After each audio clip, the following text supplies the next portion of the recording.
If you're tired of receiving unwanted calls from unknown numbers, you can easily block them on your Samsung Galaxy device. Here's a step-by-step guide on how to do it. First, unlock your Samsung Galaxy device and open the phone app.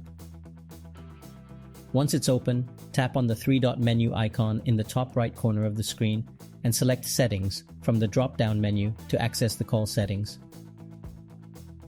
On the next screen, find the Block Numbers option and tap on it to access the blocking settings.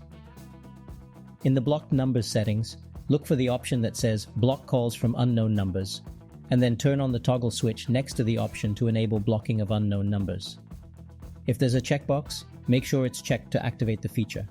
Another option you want to enable is Block Spam and Scam Calls, which can be found just below Block Calls from Unknown Numbers. Just tap on it, and then tap the switch to enable it. You have now successfully blocked unknown numbers on your Samsung Galaxy device. Incoming calls from unidentified or hidden numbers will be automatically rejected, and you won't receive any notifications for these calls. Blocking unknown numbers on your Samsung Galaxy device has several privacy benefits. We hope this guide can help you. Thanks for watching.